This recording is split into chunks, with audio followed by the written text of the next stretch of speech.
नमस्कार मित्रों, welcome to the Earth IAS। आज का हमारा टॉपिक है particularly vulnerable tribal group, short में बोलते हैं PVTG। इस पर UPSC एक बार प्रीलिम्स में क्वेश्चन पूछ चुकी है, तो संभावना है इस पर मेंस पर भी पूछे, तो इसके बारे में थोड़ी सी जानकारी होना हमें आवश्यक है। इस चर्चा में क्यों है? चर्चा में इसीलिए है क्योंकि हाल ही में अपने अंडमान निकोबार में कोविड-19 पैंडेमिक के स्प्रेड होने की खबर ज़रूर सुनी होगी। तो चलिए देखते हैं।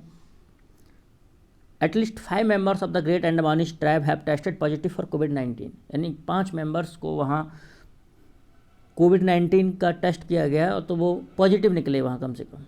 और इस पर सर्वाइवल इंटरनेशनल नाम का एक ह्यूमन राइट ऑर्गेनाइजेशन है।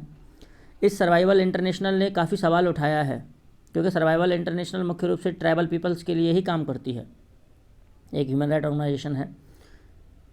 तो ये काफ़ी चर्चा में इसीलिए बना हुआ है। अब ऐसी कौन सी कंडीशन है जिनके ज़रिए हम पर्टिकुलरली वल्नरेबल ट्राइबल ग्रुप्स को डिफ़ाइन करते हैं?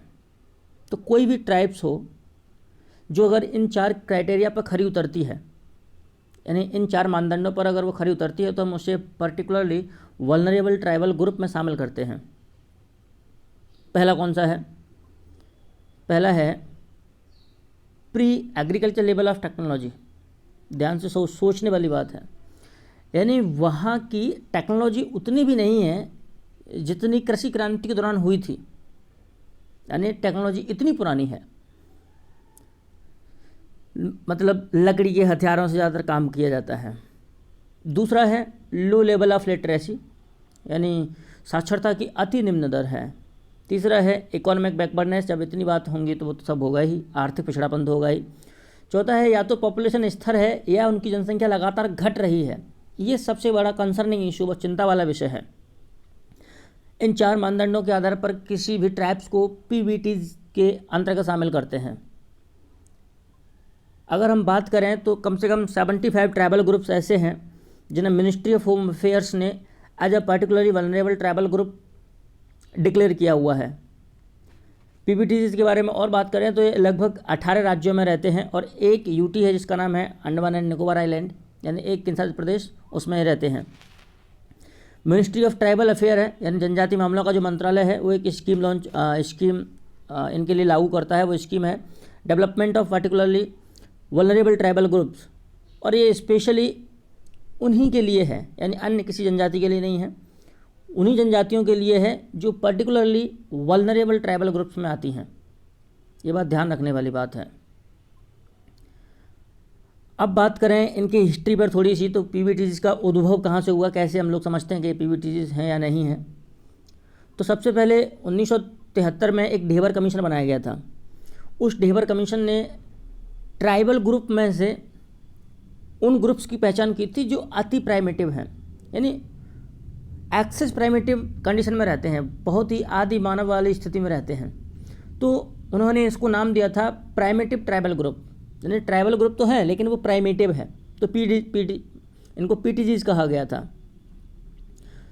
ये इनको जब पहचान की गई थी तो इनको मुख्य रूप से लेस डेवलप्ड के आधार पर पहचान की गई थी, लेकिन 2006 में गवर्नमेंट ऑफ इंडिया ने इसको रीनेम किया PTG को, और रीनेम करके पर्टिकुलरली वल्नरेबल ट्राइबल ग्रुप कर दिया। पहले क्या था, प्राइमेटिव ट्राइबल ग्रुप से अब क्या चेंज कर दिया है, नाम क्या कर दिया इनका, particularly vulnerable tribal group.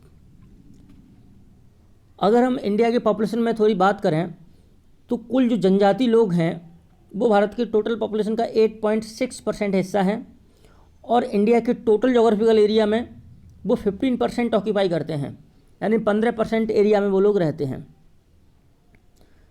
Bharat में सबसे बड़ी जो PVTs है, सबसे बड़ी पर्टिकुलर वल्नरेबल ट्राइबल ग्रुप है, वो है सहरिया, इसका राजस्थान की है, जिसकी कम से कम 4,50,217 लोग रहते हैं।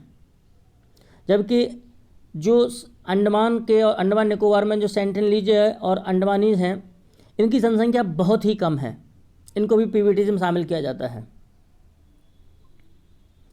अब बात करते हैं सर्वाइवल इंटरनेशनल क्या है। तो सर्वाइवल इंटरनेशनल एक ह्यूमन राइट ऑर्गेनाइजेशन है। कभी कभी UPSC बहुत सिंपल पूछ लेता है कि सर्वाइवल इंटरनेशनल क्या है।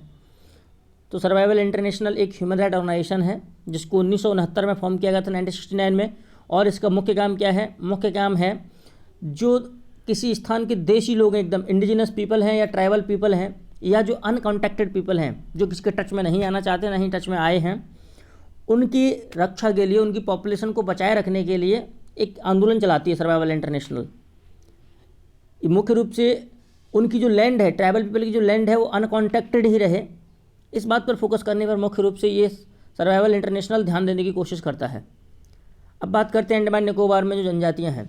अंडमान निकोबार द्वीप समूह पर, यानी ये अंडमान निकोबार एक यूनियन टेरिटरी है। इस आर्किपेलागो पे कम से कम 6 जनजातियां हैं मुख्य रूप से। कौन कौन सी हैं? पहली है द अंडमानीज, जिसे ग्रेट अंडमानीज भी बोल सकते हैं, फिर लिटिल अंडमानीज भी बोल सकते हैं, in the name of islands. दूसरी है ओंग, तीसरी है जारवा, चौथी है सेंटिनलीज। यहीं अभी एक अमेरिकी कपल आया था टूरिस्ट बन के, इन्हीं ने हत्या कर दी थी उनकी, सेंटिनलीज ने ही। पाँचवीं है निकोबारी और छठवीं है सोमपेन। यानी ये 6 ऐसे ट्राइबल पीपल हैं, अलग से ट्राइबल ग्रुप हैं, जिनके स्पेशली अंडमान निकोबार पर शेड्यूल्ड ट्राइब के रूप में घोषित किया गया है, यानी अनुसूचित जनजाति के रूप में डिक्लेयर किया गया है। इनमें से अगर निकोबारीज को छोड़ दें, यानी इनकी जनसंख्या काफ़ी ज़्यादा है, बढ़ भी रही है, निकोबारीज को छोड़ दें तो बाकी की जो 5 हैं, यानी द अंडमानीज, ओंग, जारवा, सेंटिनलीज एंड सोमपेन, इन 5 के 5 को PVTGs यानी पर्टिकुलरली वल्नरेबल ट्राइबल ग्रुप्स घोषित किया हुआ है। जारवा के तो सिर्फ 480 लोग ही बचे हुए हैं। आप सोच सकते हैं जारवा के कितने कम लोग बचे हुए हैं। अब हम दो जनजातियों के बारे में बात कर लेते हैं। इनमें से एक है ग्रेट अंडमानीज, दूसरी सेंटिनलीज। ग्रेट अंडमानीज क्योंकि इसी के अभी 5 लोगों को, यानी इसी ट्राइबल ग्रुप के 5 लोगों को अभी कोविड-19 के पॉजिटिव टेस्ट हुआ है, वो पॉजिटिव निकला है उनका वो टेस्ट, यानी मुश्किल से ये 50 लोग हैं, यानी 50 लोग भी नहीं है पूरे अंडमान निकोबार में, उनकी जनसंख्या सिर्फ 50 बची है। और 1850 में जब ब्रिटिश ने पहली बार इसको कॉलोनाइज़ किया था, जब ब्रिटिशों ने यहाँ अपना कब्जा जमाया था, तब वहाँ इन लोगों की जनसंख्या लगभग 5,000 के करीब थी। और ये जो भाषा बोलते हैं वो है जेरू डायलेक्ट। तो यूपीएससी स्पेशली हो सकता है ग्रेट अंडमानीज पे क्वेश्चन पूछ ले, तो ध्यान रखना इनकी जनसंख्या 50 से भी कम है, और जो भाषा बोलते हैं वो जेरू डायलेक्ट बोलते हैं, और अंडमान निकोबार के अंडमान आइलैंड पे पाए जाते हैं, मुख्य रूप से ग्रेट अंडमान आइलैंड पर। ठीक है। सेंटिनलीज के बारे में बात करें तो सेंटिनलीज की जनसंख्या भी बहुत कम है, और सेंटिनलीज विश्व की सबसे अलग थलग जनजाति है, सबसे प्राइमेटिव, विश्व की सबसे आदिम जनजाति की अगर बात करें तो ये सेंटिनलीज है, जो पुरापाषाण काल से यहाँ रहती चली आ रही है। और इन सेंटिनलीज को ग्रेट अंडमानीज की तुलना में ज़्यादा खतरा है आउटसाइडर से, क्योंकि आउटसाइडर हो सकते हैं कोई डिजीज़ फैला दें, इसलिए इनके संरक्षण की बात करना बहुत ज़रूरी है। तो आज के इस लेक्चर में इतना ही। आपको बहुत बहुत धन्यवाद। जय हिंद।